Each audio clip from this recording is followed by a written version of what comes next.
사실 생각을 해보면은요, 부모와 자녀 관계라는 거는 한 번 관계를 맺으면 어느 한쪽이 이 세상을 떠날 때까지는 끊어질 수가 없는 관계죠. 이 세상을 떠났다 하더라도 그 관계가 떠나지는 게 아니죠. 그렇게 중요한 관계인데 우리가 가장 또 상처를 받는 이유는 무엇인지, 그런 그 상처를 해결할 수 있는 방법은 무엇인지, 그것을 같이 생각해보는 시간이었으면 좋겠습니다. 안녕하세요. 반갑습니다. 저는 이름은 양창순이고요. 정신과 의사입니다. 다른 정신과 의사하고 조금 다른 점은 제가 이제 명리학 주역을 공부해 가지고요. 그것을 정신의학하고 이제 접목을 해서 임상에서 상담에서 활용하고 있습니다. 제가 이제 2020년도에 명리심리학이라는 책을 냈는데요. 이 책을 내고 나서 제가 욕도 많이 먹었습니다. 무슨 정신과 의사가 명리학이야? 그랬는데, 명리학을 공부하게 된 큰 이유가 세 가지입니다. 가장 이제 첫 번째는 정신과 국제 학회를 했어요. 근데 외국의 정신과 의사가 저한테 질문을 하더라고요. 자기네들이 알기에는 한국인들을 포함한 동양인들은 인생을 살면서 여러 가지 어려운 점이 있을 때 그 정신과를 찾아오지 않고 점을 보러 간다는데, 이 정신을 이해하는데 그 문화도 굉장히 중요하거든요. 어떤 사회 현상도 중요하고, 그러면 정신과 의사로서 그런 현상에 대해서도 당신들이 연구를 해야 되는 거 아닌가? 그런 얘기를 하더라고요. 참 일리가 있어요. 근데 이제 저도 이 명리학에 대해서 어떤 편견과 선입견이 있었기 때문에 주저했습니다. 근데 저희 선배 중에 그 산부인과 의사 전문의가 있는데 저한테 얘기하기를, 태어날 때 어떤 아이들은 정말 축복 속에 태어나고, 어떤 아이는 태어나면서부터 여러 가지 유전적인 그 병도 갖고 불행한 환경에서 태어나는 아이들을 보면서 도대체 인생에서 운명이라는 것이 있는가 굉장히 자기가 고민하게 됐다고 하더라고요. 그러면서 그 고민에 대한 답을 찾기 위해서 본인이 명리학을 공부를 하니까 이게 대단한 학문이다, 아주 새로운 학문이다, 저보고도 한번 공부를 해보라고. 근데 그때까지도 제가 그 마음의 준비를 못했습니다. 근데 굉장히 제가 충격을 받은 게 30대 중반의 여성이 저를 찾아오셨는데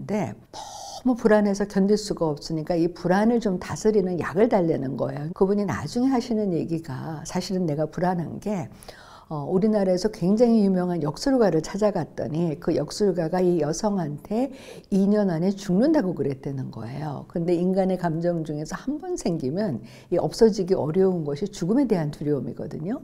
그러니 자기가 2년 안에 죽는다는 얘기를 들으니 얼마나 불안해요. 그러니까 그럴 때는 아무리 좋은 항불안제제 써봤자 안 듣습니다. 그래서 결국 이제 치료가 중단이 됐는데, 근데 그 다음에도 그런 분들이 너무 많이 찾아오시더라고요. 예를 들어서 대학에 합격할 수 있을까요? 물어보러 갔더니 그 역술가가 하는 얘기가, 지금 그 학교 입학이 중요한 게 아니라 당신 집안에 큰 우환이 생길 것이다. 또 어떤 사람은 사업이 너무 안 돼서 사업이 안 되는 이유가 뭘까요? 상의하러 갔더니 이거는 아버지 때문이니까 아버지와 연을 끊어라. 이런 문제로 고민하다가 저를 찾아오시는 분들이 너무 많아서, 그럼 그분들하고 상담을 하려면 도대체 역술가들이 어떤 근거로 그런 얘기를 했는지를 알아야지만 제가 어디가 잘못됐는지를 또 설명해 줄 수 있잖아요. 그래서 제가 이제 명리학을 공부를 했습니다. 그랬더니 그렇게 금년에 교통사고가 난다 이런 학문이 아니라 정말 이것이 동양의 성격학이더라고요. 근데 제가 거기서 임상에서 쓰려면은 제가 입증이 돼야 되잖아요. 그래서 이제 명리학의 기본 이론이 음양오행론인데, 우리 사실 인생이라는 것은 내가 물러설 것이냐 나아갈 것이냐 그것을 선택하는 거잖아요.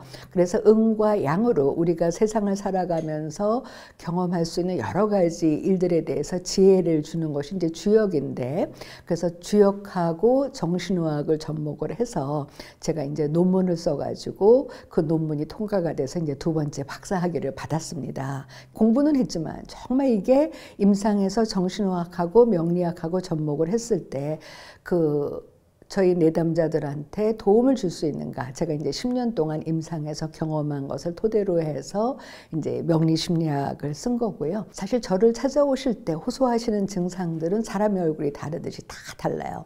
뭐 입맛이 없다, 잠이 안 온다, 일하기 싫다, 살기 싫다. 호소하는 증상들은 정말 사람의 얼굴이 다르듯이 다 다른데 쭉 상담을 하다 보면 어디로 가느냐. 그 모든 문제의 원인이 사실은 대인관계에서 오는 상처와 갈등이더라고요. 나를 사랑해주고 인정해주기를 바라는 사람이 나를 사랑해주지 않고 인정해주지 않고 설사 한다고 하더라도 내가 받고 싶은 만큼은 아니고 내가 주는 것만큼은 아니라는 이 인간관계에서 오는 상처와 갈등이 사실은 모든 현대인들의 정신적인 고통의 숨은 원인이라고 할 수가 있는데요. 그 중에서도 가장 힘든 관계가 가족관계이고 특히 이 부모자녀 관계더라고요. 그 부모자녀 관계를 어떻게 풀 수 있을까? 그것에 대한 이제 해답을 드리기 위해서 제가 이 책을 썼습니다. 그래서 이제 제목이 명리 6아인데요. 제가 이 책에서 이제 전달하고 싶은 메시지는 육아가에서 아자가 어린아이 아자이기도 하지만 나 아자로 해서 부모와 자녀가 같이 성장해서 인생에서 가장 좋은 파트너 되는 법. 이게 이제 제가 이 책에서 전달드리고 싶은 주제이기도 하고 오늘 제가 말씀드리고 싶은 주제이기도 합니다. 사실 생각을 해보면은요. 부모와 자녀 관계라는 거는 한 번 관계를 맺으면 어느 한쪽이 이 세상을 떠날 때까지는 끊어질 수가 없는 관계죠. 그리고 더 중요한 것은 한쪽이 이 세상을 떠났다 하더라도 그 관계가 떠나지는 게 아니죠. 저도 저희 친정어머님이 돌아가신 지 20년이 됐는데 아직도 명절이 되면 저희 친정어머님이 보고 싶고 저희 친정부모님이 보고 싶어요. 저도 좀 이렇게 엄격한 부모였는데 저희 친정어머님이 돌아가시고 난 다음에 제가 이 세상을 떠나면 저희 아이들이 이런 감정이겠구나 싶어가지고 이제 그때부터 저희 아이들한테 굉장히 조금 너그럽게 대했습니다. 그랬더니 저희 아이가 하는 얘기가 엄마가 외할머니 돌아가시고 나서 많이 변했어 하는 얘기를 하던데 저와 같은 경험을 하시고 오시는 분들이 참 많으시더라고요. 본인의 부모가 돌아가신 다음에 자기 자녀와의 관계를 다시 생각하게 됐다. 그러니 그렇게 오래 연속되는 관계에 있어서 우리가 사실 삶을 같이 하잖아요. 근데 인생에서 경험하는 일들이 얼마나 많습니까? 그것을 서로 나눌 수 있는 그런 파트너가 되는 것이 가장 이상적이고 건강한 부모자녀 관계라는 것이죠. 그래서 제가 말씀드리고 싶은 건 그렇게 중요한 관계 인데 우리가 가장 또 상처를 받는 이유는 무엇인지 그리고 그런 그 상처를 해결할 수 있는 방법은 무엇인지 그것을 같이 생각해 보는 시간이었으면 좋겠습니다. 왜 부모자녀 관계가 힘들어지냐 하면은요 여러 가지 이유가 있지만 저는 서로가 서로에 대해서 가지고 있는 편견과 선입견이 그 문제의 한 원인이라고 생각을 합니다. 근데 사실 우리가 살아가면서요 나이가 들수록 인생이 재미없어지는 이유가 여러 가지가 있지만 그 중에 하나가 편견과 선입견이죠. 사실 어린아이 때는 모든 게 다 재밌잖아요. 사과도 처음 먹어보니까 맛있고 친구도 처음 만나보니까 재밌고 유치원도 처음 가보니까 재밌고 그런데 나이가 들어갈수록 그냥 사과 뭐 먹어봤자 그게 그거고 사람 만나봤자 그게 그거고 그러니까 그냥 그날이 그날 같아요. 사실 아이들은요 주위에 대해서 편견과 선입견이 없어요. 근데 그것을 나도 모르게 내 아이한테 주입을 시키고 있거든요. 그런 아이하고는 놀지 마. 어디는 가지 마. 이런 직업은 안 좋아. 그러니까 아이들이 나도 모르게 부모로부터 그런 편견과 선입견을 가지고 이제 어른이 되는 것이죠. 그렇게 되면 나도 모르게 내 주위에 대해서 편견과 선입견을 가지고 판단을 해요. 외모가 저러니까 저래. 직업이 이러니까 그래. 학벌이 이러니까 그래. 고향이 이러니까 그래. 우리가 생각을 해보면 얼마나 내 주위 사람들에 대해서 편견과 선입견을 가지고 있는지 한번 생각해 볼 필요가 있습니다. 근데 문제는요. 그런 편견과 선입견이 가장 많이 일어나는 관계가 사실은 부모자녀 관계예요.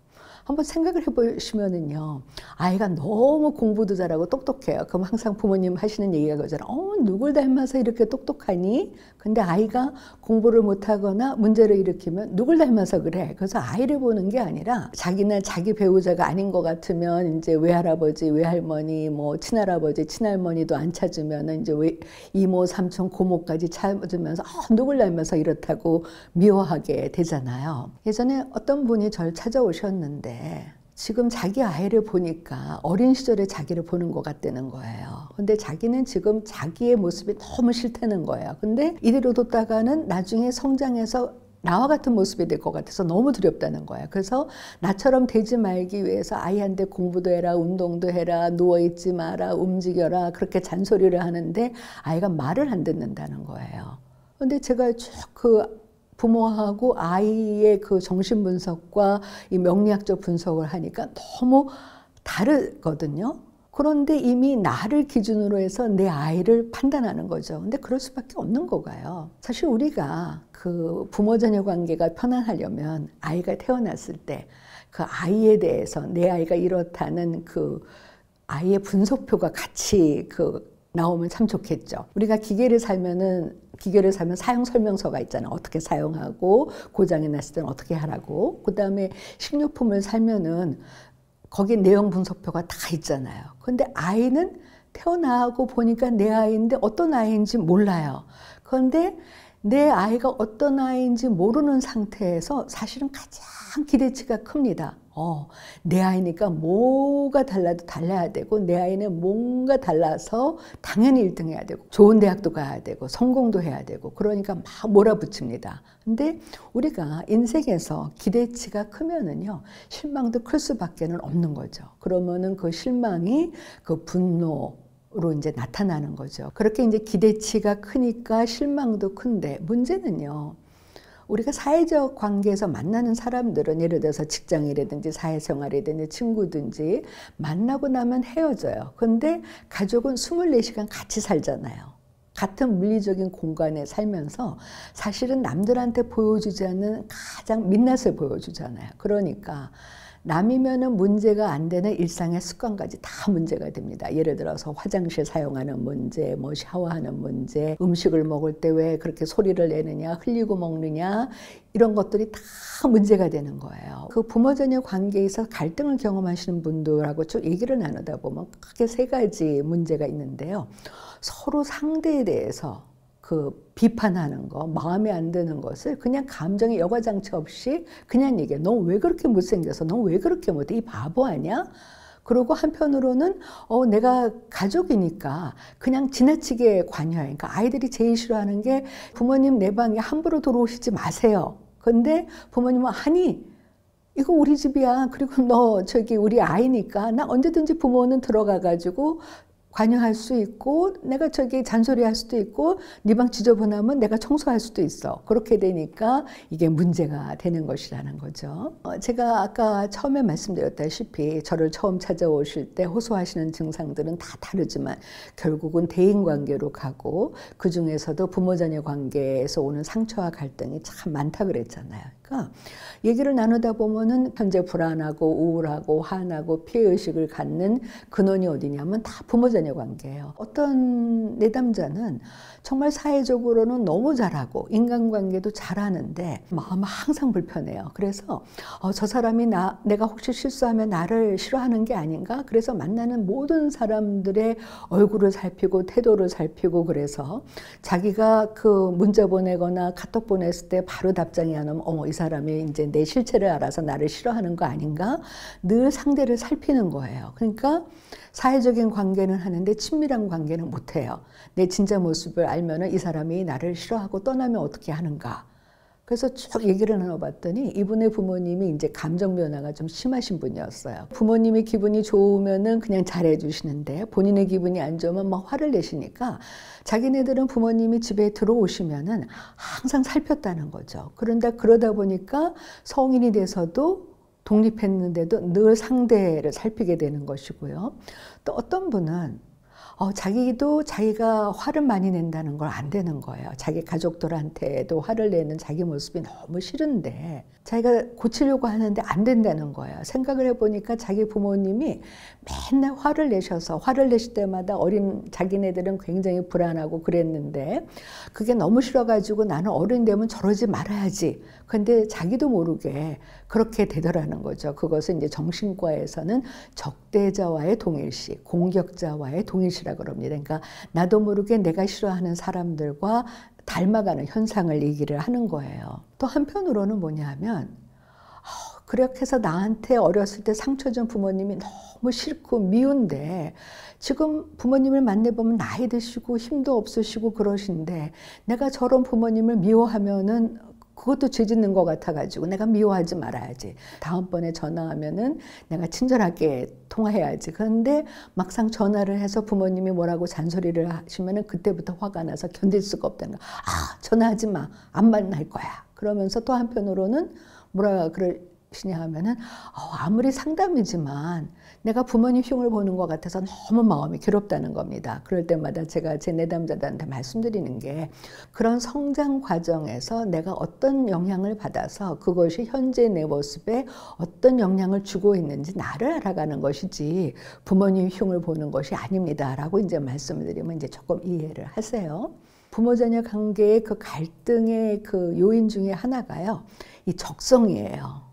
왜냐하면 이제 부모님 입장에서는 세상을 살아보니까 좀 이제 안정되고 돈도 많이 벌고 좀 편하고 이런 직장을 찾게 되는 거잖아요. 근데 아이들의 경우에는 요리를 해서 그 셰프로 성공하고 싶고, 그 다음에 남들은 가지 않는 순수과학도 하고 싶고, 그 다음에 뭐 남자도 발레리노가 되고 싶고, 음악도 하고 싶고, 그런데 부모님이 안 된다는 겁니다. 제가 그 만난 그 내담자 중에서 가장 불행한 경우가 뭐냐면 이 아이는 자기는 음대를 가고 싶어 했어요. 너무 노래를 좋아하는데 부모님이 안 된다는 겁니다. 너는 그 의대를 가라. 그렇게 해가지고 이제 그 부모님이 지방에 계셨는데 이제 서울로 의대를 가라고 보냈어요. 근데 이 아이가 부모님한테는 의대를 간다 그러고 음대를 간 거예요. 근데 나중에 부모님이 올라와 보니까 기가 막히죠. 그래서 아이를 이제 데리고 부모님 고향으로 데리고 가서 억지로 이제 의대를 졸업시키고 의사가 됐는데 너무 자기는 의사가 싫은 거예요. 자기는 그냥 노래만 부르면 너무 행복하다는 겁니다.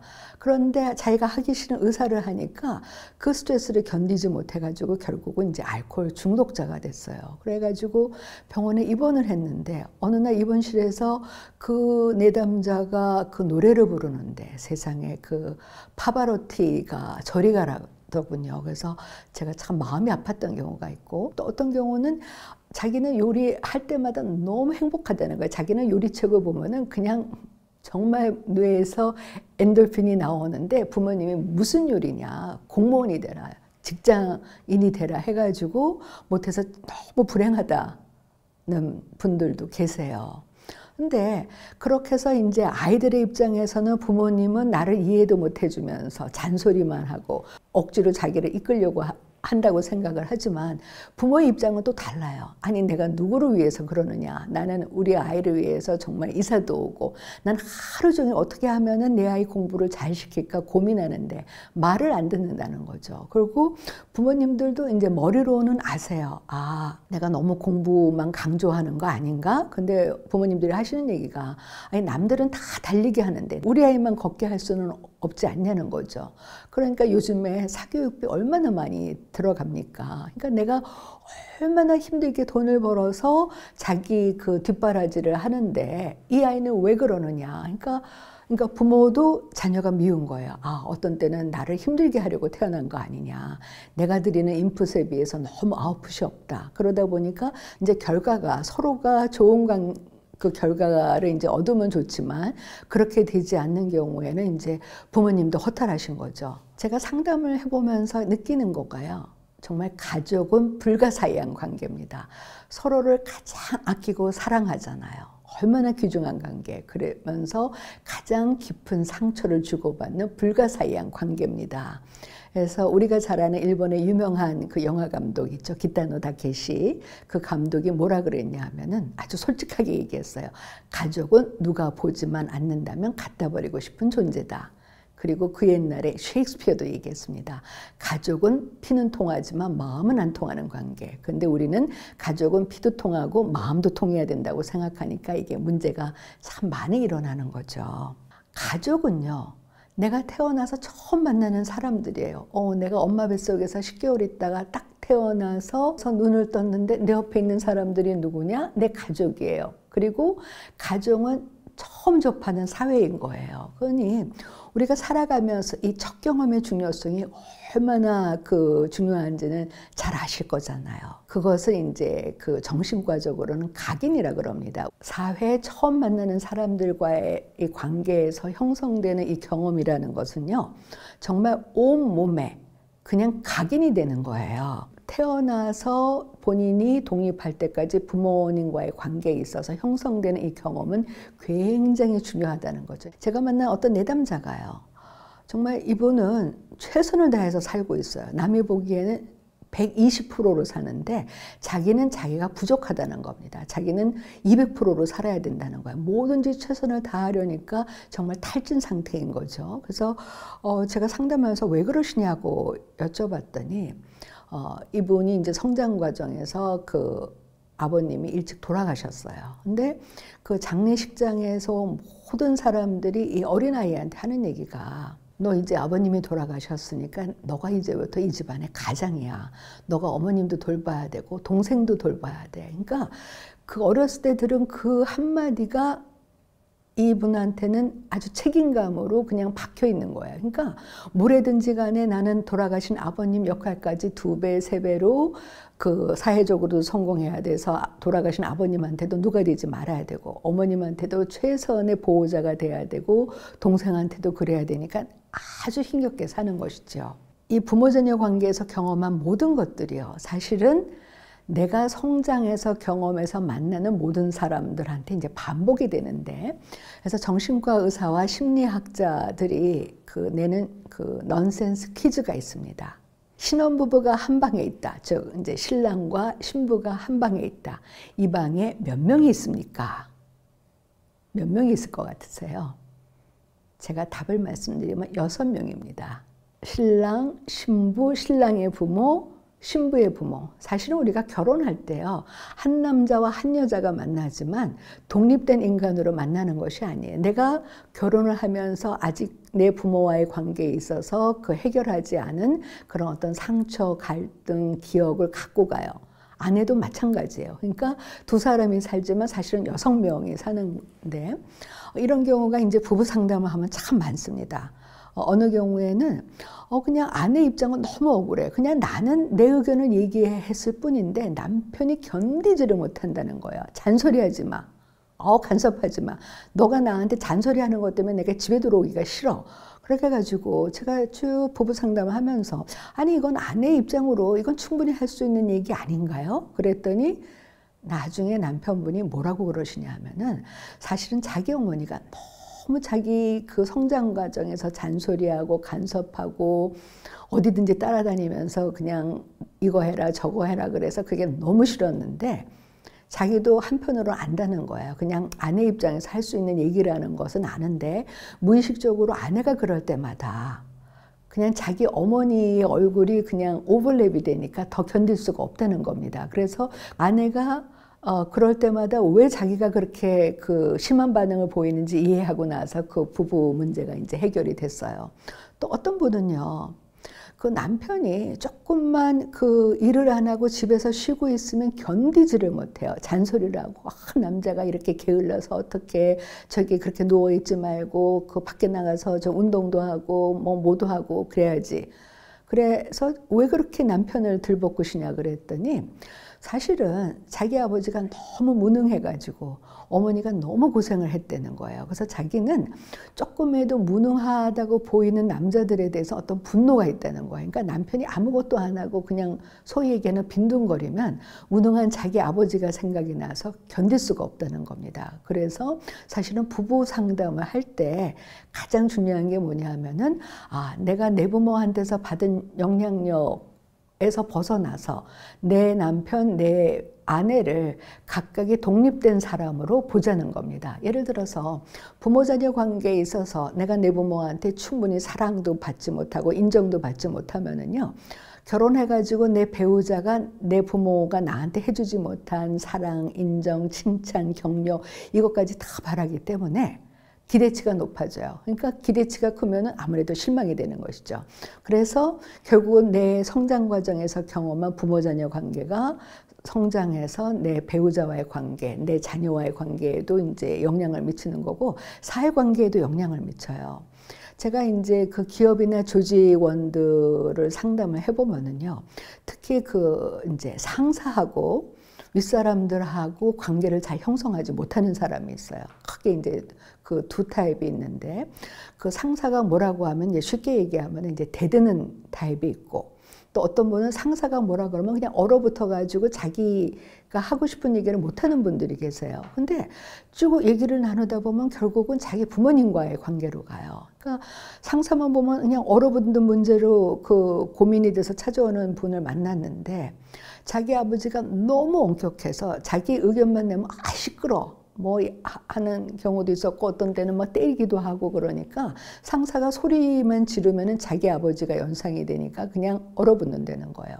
그것도 어떤 경우에는 그렇게 이제 함부로 하는 상사만 보면은 권위적이었던 아버지가 생각이 나서 자기가 그냥 분노가 나가지고 그래 내가 당신 들이받고 내 이 직장 때려쳐야지, 그렇게 된다는 것이죠. 그래서 그분들도 결국은 지금 자기의 문제가 결론은 내 안에서 아직은 해결되지 않은 부모 자녀 관계에 그 그림자가 있는 것이다 라는 것을 이제 알고 치료가 됐습니다.